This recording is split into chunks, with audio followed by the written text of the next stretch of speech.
The difference between this record, Send Away the Tigers, and our last album, Lifeblood, is that this is a pure, shiny, big punk rock album.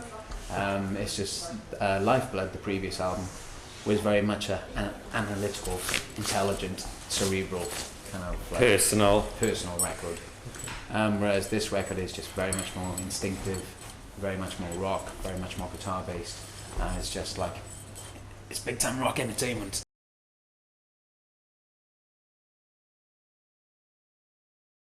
Yeah, it was. I think we got tired of thinking about things too much. I think we would rehearse a song in the previous years, and then we'd rehearse it, and then we would change it, and then we'd change it again, and then we would just deconstruct everything. I think we just got bored with the paralysis through analysis. I think we just wanted to just rock out and just have three people in the room and just play it. Initially, Lover Richard Nixon was a kind of REM folk rock song which disappeared for 6 months, and then I brought it back, and James said I'll do something with that, and it turns into some sort of electro pop song, and the next thing we know it's the first single on the album. So we were just really tired of that. We didn't need people to tell us if a song is good or not. We just needed it to come from ourselves. We needed to make our own critical decisions.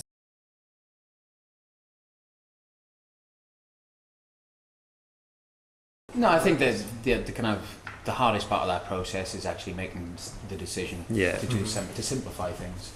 In a strange, ironical way.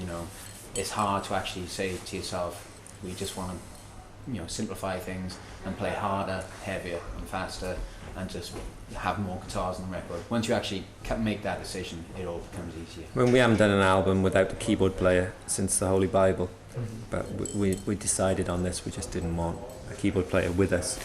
It's like, otherwise it gives you an option, and we didn't want any options. It's like, it's either a guitar solo or that's it.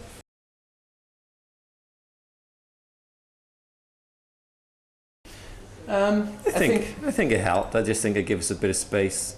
It gave us a chance to be quite vain and quite self-obsessed and make a record that was not kind of any kind of democracy in it. It was just willful kind of obsession.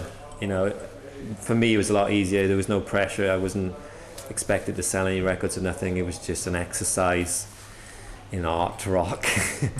But I think James was obviously, there was more pressure on him, but I still think he did what he wanted to do. Yeah, I mean, kind of like it was, the actual necessity of doing the solo albums is that we just said the Manic Preachers are not releasing a record for a long time now, and it's just, I suppose, like being a sportsman. If somebody tells you you can't play football for the next year, you kind of go mad, kind of thing.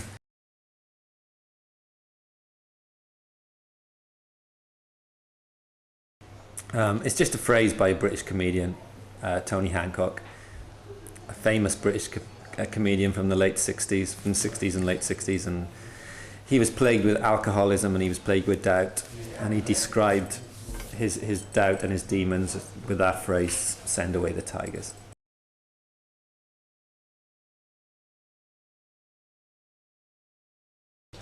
Kind of tough one. I think that one yet.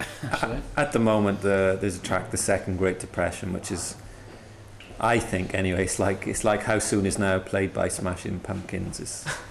It's kind of got that throbbing "How Soon Is Now," and then it's just a huge guitar chorus, and it's joyful but melancholic. That's it for me. And for me,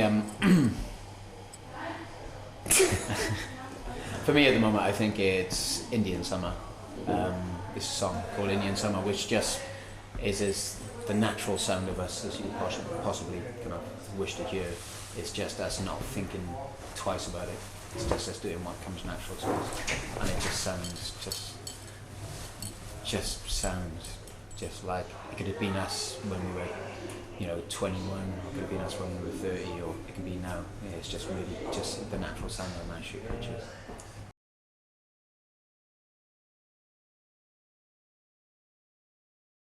He hasn't even got a fucking iPod.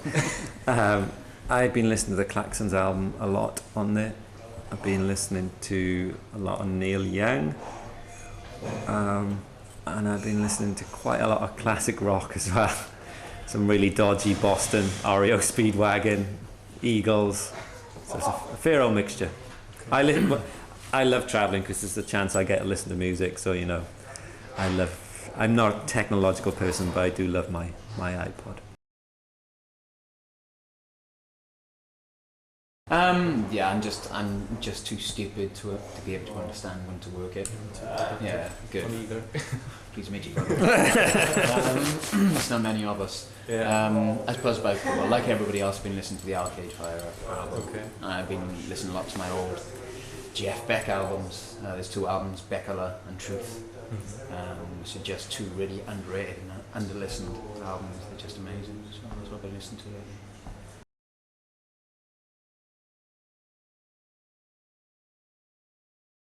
No. 1 year? No fucking idea whatsoever. No. We just finished this one. No, I mean, I think we put so much, you know, we've really rehearsed, we've played on this one, we've done everything kind of to the best of our ability, we've left nothing to spare, we've dumped loads of songs. We're just really excited about touring and playing live because we can play this record really well. And usually I'd have an answer for you, to be honest. I'd usually have some theory that we're going to do in Nebraska or we're going to do something. But this time, we're just kind of waiting for the imminent release and just nervous and, you know, excited.